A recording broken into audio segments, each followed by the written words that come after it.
Is this your Rolls Royce? Yeah.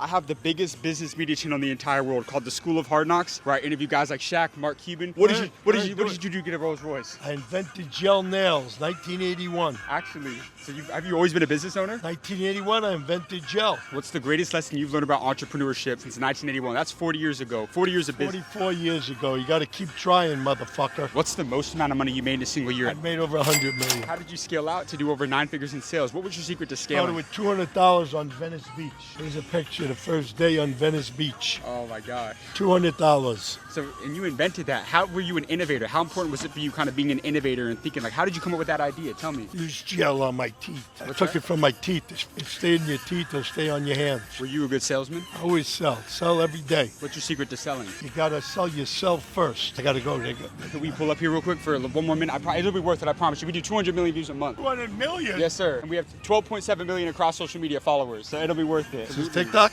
Yes, sir. I got a chance to buy part of TikTok next week. Are you serious? Yeah, Are you thinking about it? It's a lot of money, but it's the best platform in the world. Absolutely. Did you borrow any money at any point in time? Did you raise money, or was it all bootstrap? Never had a line of credit, never had a mortgage, never borrowed money in 44 years. Actually, why not? You didn't want to take on that All risk? from profit. Sell gel for $25, that cost $1. How'd you scale? Just kept putting the profit back in, just reinvest and reinvest. What's more important, product or distribution? Product and distribution. I'm in 90 countries. If you don't have the product, can't supply. How'd you go global? Because a lot of people, they don't think about those international markets that they can get into. In the 1980s, I started traveling all over the world myself. Africa, 26 hours with a half-hour stopover. I knew in the 80s that global was the play. What were those conversations like getting into foreign markets? Because a lot of people, they hear people say, oh, globalization, globalization. How do you actually go in?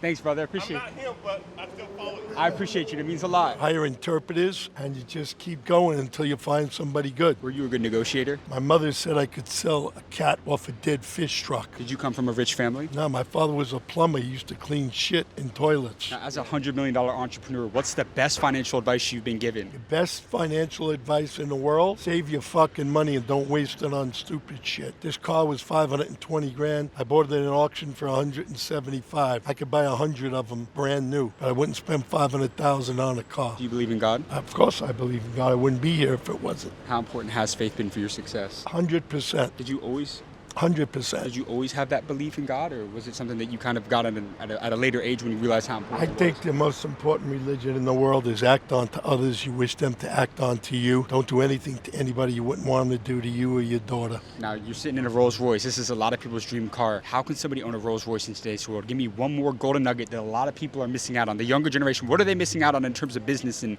creating financial freedom and creating the life that they want to live? Best thing to do is keep trying. Babe Ruth led the league in home runs and strikeouts in the same year. This wasn't my first business. I failed 3 times before. When I was 18, 19, and 22. But I kept shooting, and then I hit the big one. So you got to just keep trying. You can't give up. Could I get your number? Yeah, sure. Absolutely. Thank you so much. I really appreciate that. It means a lot to me. You Thank you, ask sir. good questions. Thank you, sir. That's why you got a big following. Yes, sir. Kept It's good different. Yeah, but you kept good questions coming. Absolutely. You didn't get stuck.